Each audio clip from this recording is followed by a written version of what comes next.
I'm Manisha Lat Gupta from Ananda Permaculture Farm. I'm a permaculturist. I have built this farm along with my family for the last 8 to 10 years, and we've converted a barren piece of land into a lush green food forest. Permaculture is short for permanent culture or permanent agriculture. It is a way of farming where we try to build a permanent environment or a permanent ecosystem instead of conventional farming where we are always tilling, sowing, harvesting, tilling, sowing and harvesting, and there is no permanence to that ecosystem.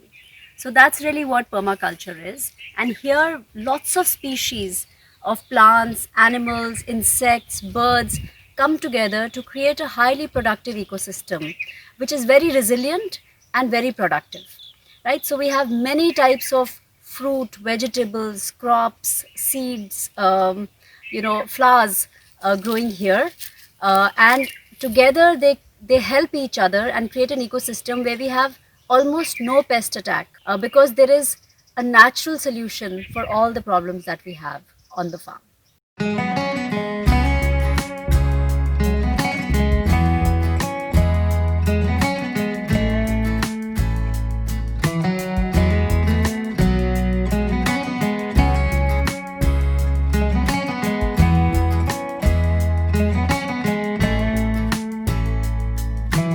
So Ananda Permaculture Farm is about 10 acres in size, and here we've planted about 5,000 trees ranging from native trees to flowering, medicinal and of course fruit trees. We grow over 22 different types of fruits here, around 40 odd different vegetables. We also grow all our cereals like wheat, rice, white rice, black rice, millets, sorghum, oats, barley. We also grow oil seeds like mustard, sunflower, groundnut, and we grow all our own pulses and dals like arhar, urad, masoor, chana. We grow chickpeas, black chickpea, white chickpea, as well as things like lobia and soya. So basically everything that we eat, we grow here. We can cook a meal for ourselves which has all ingredients that we have grown ourselves except for salt and garam masala. These two things we cannot produce on the farm.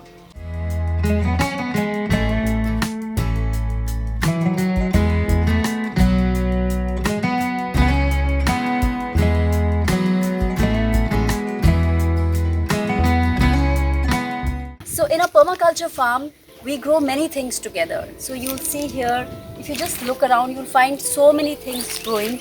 Like in this little area, you'll find there's fenugreek, there is mustard, there is papaya, there are mulberries, there's mango. There is also some masoor dal here, which is probably hidden right there at the back. And there is a guava tree, a lychee tree. So within a small area itself, you can find so many things growing, and that really helps to increase the productivity of the same space.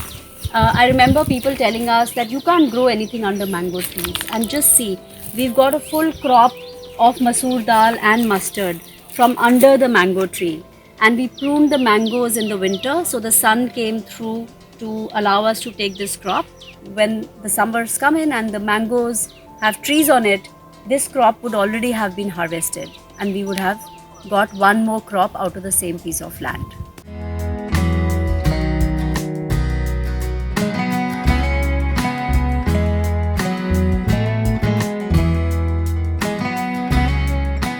We grow a lot of our crops in raised beds. So raised beds are nothing but beds which we have made using stones on the side. You can see here that there are a lot of stones on the side, and you just raise them a little bit, fill them with soil as well as wood chips. Look at this, all these are wood chips, and then we've added some cow manure on top of it.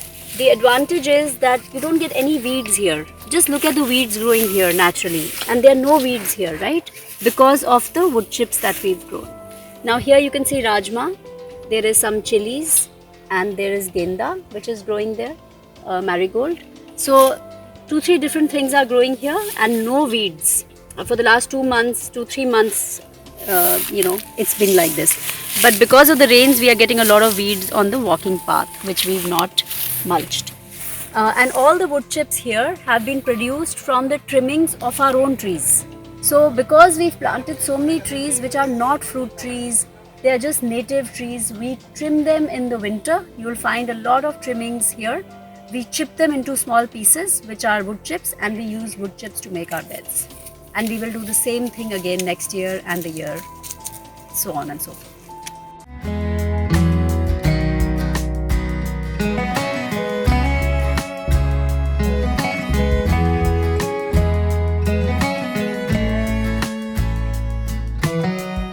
So on the periphery of the farm, we have planted a few rows of casuarina and silver oak as a windbreak tree.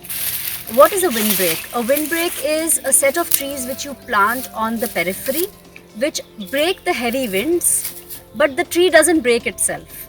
Okay, so it sways in the wind, it breaks the wind, and thereby it creates a microclimate inside your land, which is a little bit cooler in the summer and a little bit warmer in the winter. So that's really what we've planted. I think we must be having maybe about 1,000 trees which are only casuarina and silver oak on the boundary as a windbreak. So, we wanted a few rows on the boundary. You can plant them parallelly or you can plant them in a staggered manner. It doesn't really matter because wind will come through either straight or the wind will come through diagonally. So that really doesn't matter. You can plant it either which way. But it's important to have trees which don't break easily in the wind, and that's the main criteria for planting windbreak. What we found is that if you plant along north-south, then it doesn't even cast a shadow on your field. If you plant east to west, then you do have some shadow problems. And so therefore, if you have fields where you're growing crops, then remember you should only put the windbreak north to south and not east to west. These trees are about 8-9 years old. These are the first set of trees we planted when we started the farm. We are not going to cut these trees. These trees are not for cultivation. These trees are permanent trees. We do trim them every winter or every other winter and take their branches and make wood chips out of it, which we use for mulching. But these trees are permanent. They are not going to be cut. Which left side silver? That doesn't matter again. So some places you'll see outside silver, inside casuarina. Some places the other way around. That doesn't matter. Mostly silver is inside because it looks prettier. Between row 3 feet? No, I think about 4 to 6 feet between two trees.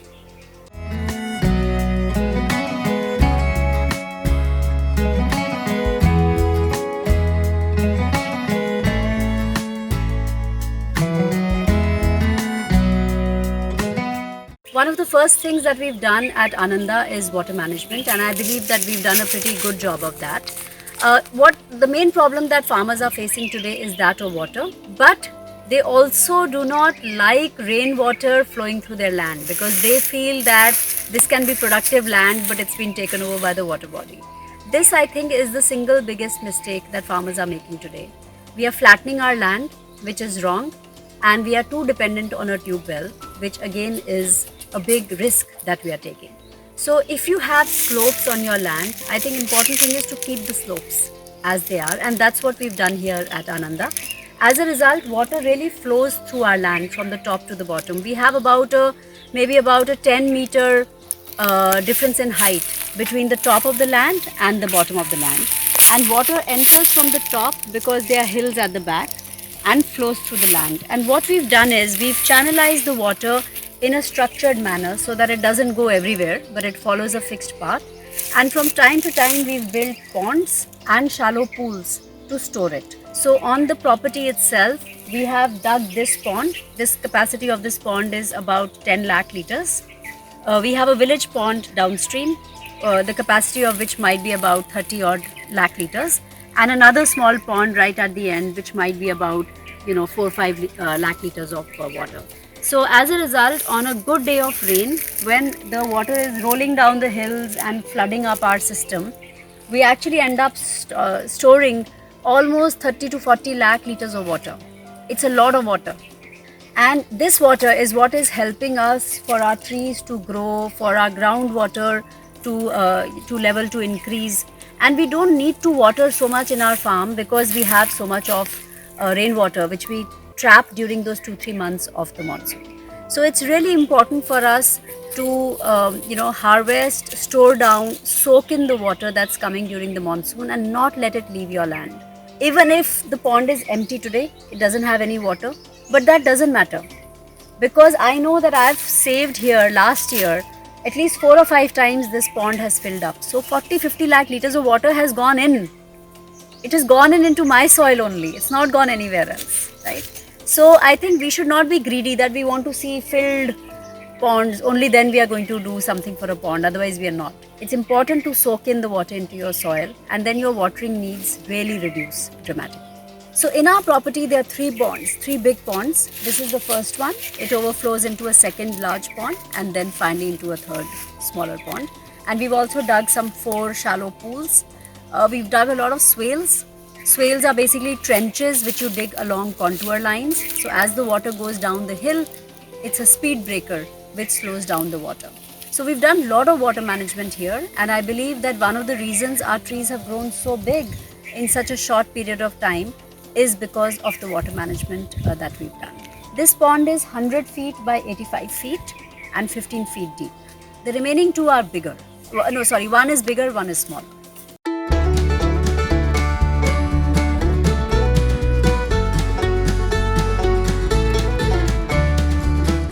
The best way to convert a barren piece of land into fertile ecosystem is to plant a forest.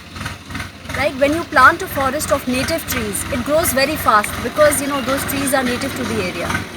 And then those trees, they start building the fertility of that soil, either by fixing nitrogen or by opening up the soil through their roots and holding more groundwater, or even by the leaf litter that falls on the ground and provides mulch on the surface of the soil.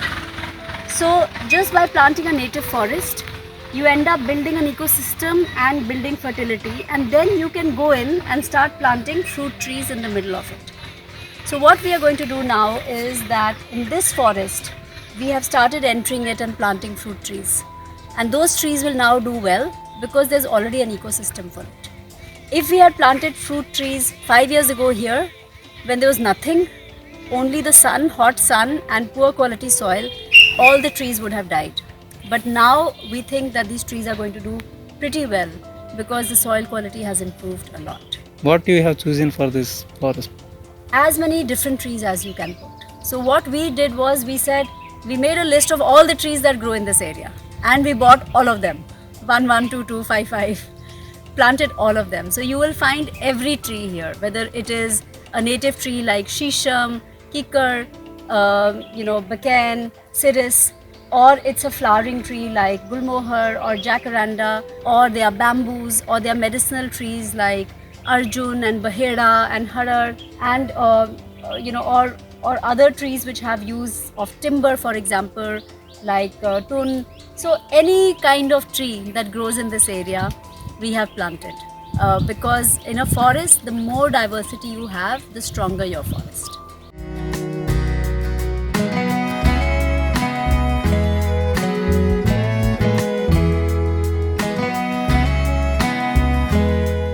So we have 3 cows at the moment. The cows are all rescued cows. We haven't bought them, and we don't take milk from them. The only reason we keep the cow is for their cow dung and for their cow urine, because the whole farm runs only on cow dung and cow urine. So we use cow dung to make our fertilizer, and also to make jeevamrit or neem astra, and that's their role in the permaculture farm. That's the role that the cows play. We grow their feed ourselves, so they eat either barcine. In terms of green fodder, they eat barcine, or they eat jowar, or any of the grasses that we have at any point in time, and mixed with a dry fodder of rice husk or wheat husk.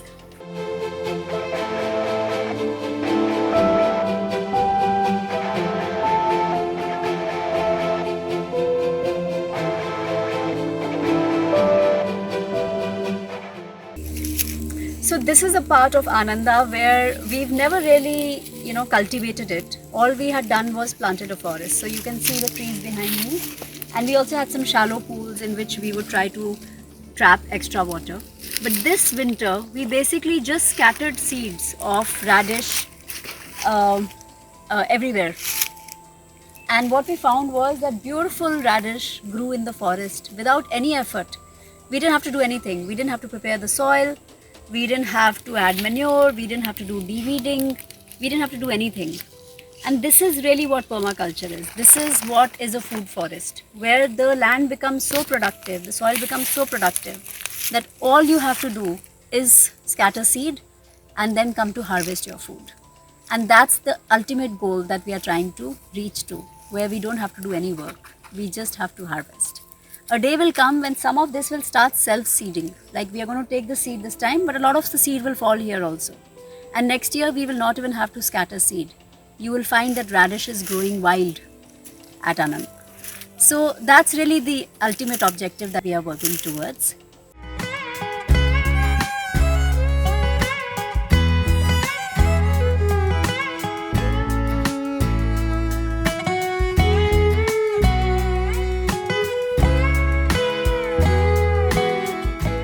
So here we've intercropped. We've put 3 rows of black chickpea and 1 row of mustard. So we've intercropped it. That helps to prevent any pest attack, because a pest will always find a different crop and won't get one full long stretch of one single crop.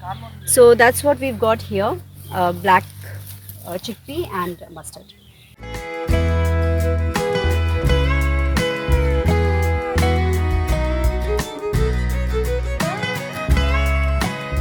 This is where we grow all our crops, and to get more productivity out of the same land, we've planted poplar trees on the edges of all our fields. Poplar is a commercial tree grown in this area, which is harvested and used by the plywood industry. So if you see, we've planted poplars all around. Poplar needs water, so every time we water the field, the poplar also gets water, so that's good. And then the poplar tree becomes pretty green and quite heavy at the top during the monsoon. But as the winter sets in, we trim all those branches to allow the sun to come in for the wheat crop and for the rabi crop, and take all those branches and make wood chips out of them. And then the wood chips we are using in our raised beds, right? So that's how we've sort of built a ecosystem and got multiple uses for the same tree. And eventually in a year or so, we will harvest these and commercialize. This grows linearly, and now we don't want it to become any taller, we want it to become fatter.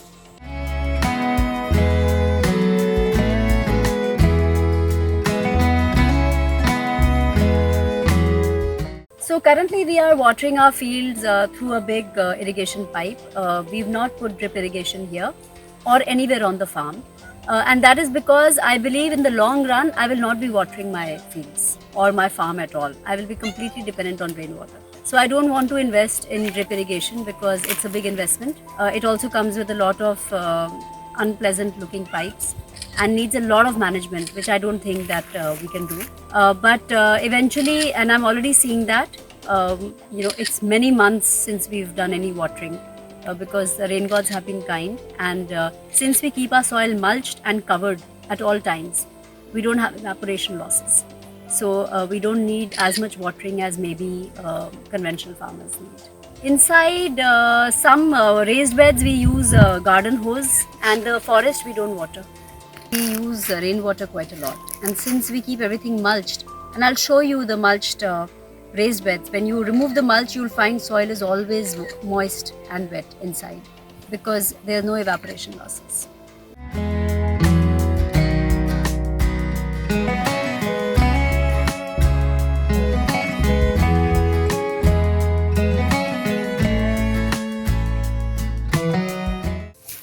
When we started building Ananda, it was a barren piece of land, and obviously we had challenges of pest attacks. Initially, in the initial years, we used to use neem astra to prevent pest attack, which is actually something we make out of cow urine and neem, tobacco, chilies and garlic. We used to use that, and we used to also use things like khatti lassi, which is buttermilk, a concoction made out of buttermilk, which is particularly good for fungal infections. And we would also use pathiyon ka pani, which is cow dung cake water, which would help the plant to build its immunity. So, but over the years, we found that we no longer have any pest attack, and actually, it's been 2-3 years since we sprayed anything. Even our neem astra is just lying around getting wasted because there's no occasion to use it. And why has that happened? I think that's really important. So when we got started, it was not an ecosystem, right? We are trying to grow something, but there is no ecosystem. So when a pest attack comes, there is no predator of that pest, and the predator for that pest would be a larger insect or a small bird, or a lizard or a frog. But we didn't have those predators. But as an ecosystem has got developed now, there is a predator for every pest which could potentially attack our plants. So it keeps everybody in check. The second thing I think is companion planting and intercropping. When you mix up your plants and plant them, I think the pest gets confused, because they are expecting a lot of food on one plant, and then they suddenly come across this other plant whose taste they don't like. So I think intercropping and mixed cropping is extremely important. And the third and the most important reason to not have pest attack is the quality of the soil and the health of the plant. It's something that people underestimate. We don't realize that a plant is getting attacked because the plant is weak.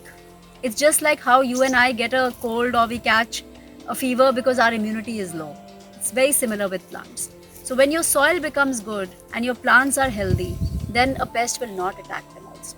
So 3 things: ecosystem for predators, intercropping and multicropping, and lastly, health of soils, which will help to build a strong plant which will not be attacked by anything. Unfortunately, if you get any pest, now what measures you take? We'll put neem astra.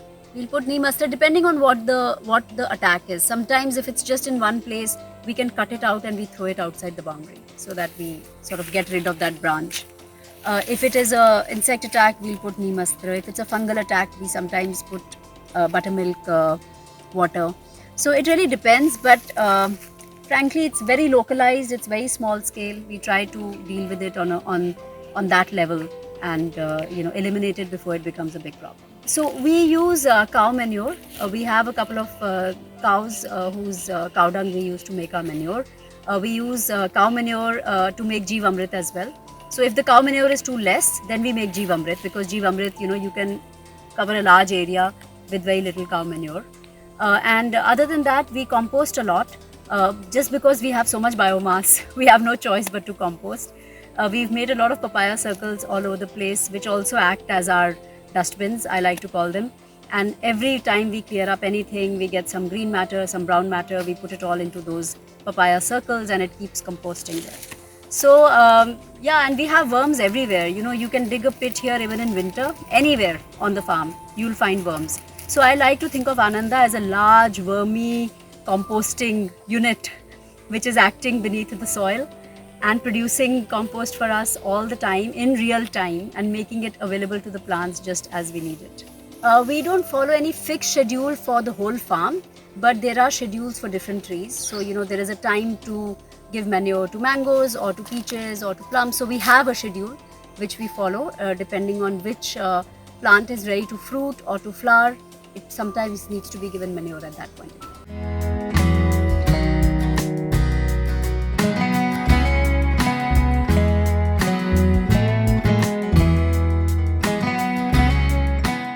So we tend to forget that we are also all animals, right? Human beings tend to think that we are very special and we are something else, but the fact is we are all animals, and animals were meant to have a strong connect with nature. But over time, we've really lost that connect with nature. We started living in these concrete buildings. We hardly see any greenery around us. We never walk barefoot on the ground. We are eating food which is filled with chemicals, which we don't even know where it's grown or how it's grown. We are eating things out of packets and throwing the packet away. We don't have any idea where that packet goes, what burden it is having on the planet. So I think it's really important for human beings to reconnect with nature. And by growing your own food as a family, it becomes a great way to reconnect with nature, because you start seeing and admiring and respecting nature for all its delicacy as well as all its powerful might. Right? You can see both sides of nature here, and I really believe the happiness that at least we get out of doing this farming, growing our own food, looking after animals, playing with them, providing a habitat which is great for us and for them both. I'm not sure anything else could compare with that happiness, frankly. No material possession can compare with this. No fancy car, no new diamonds, no anything can give you as much happiness as what this place has given us. And I would strongly recommend that people who live in cities, who have the money, need to go back and reconnect with nature. You cannot expect a poor farmer to do this, because a poor farmer is dependent on his next crop for his livelihood. But it's the responsibility of people who live in cities, who have disposable income, who have money, surplus money, to come back and invest in rural life, in a farm like this, and give back to nature. Because at the end of it, it is us who are taking a lot from nature, uh, not the poor farmer.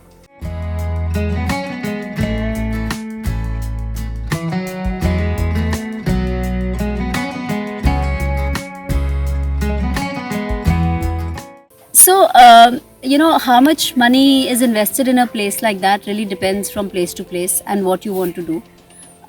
It's easy to get free seeds or cheap plants and saplings from government nurseries, etc. If you have the time, you can go and do that, and you can actually get things much more cheaply. Unfortunately, I always had a full-time job, and so I never had the time to go and find the cheapest source. So I would go to my normal nursery and buy things, but there's definitely cheaper ways of doing it. The way we look at it is basically it is our way of giving back to the planet. We've taken so much from it. We feel we are also lucky and privileged, and it's our way of giving back to the planet and supporting some families who work on the farm. So it's our way of giving back. Will this ever make money, this place? Perhaps it will, but maybe not by simply selling crops and food, but maybe by doing some other things like creating an experience here, getting more people to connect with nature, maybe making people more conscious of sustainability, and making it a retreat of sorts where people can come and connect with nature and think about their carbon footprint or what burden they are putting on the planet. So I think there are different ways of monetizing a property, but a property like this you can monetize. But if it was just a field in which I was growing wheat, there's nothing else you can do but to sell that wheat. So I think that's why it's important for farmers to think about how they can create a much better experience on their farms, because then there are other options like rural tourism and homestays and like rural immersions and things like that people can come and do. Otherwise, a simple chemical farm and a field of rice or wheat has no attraction.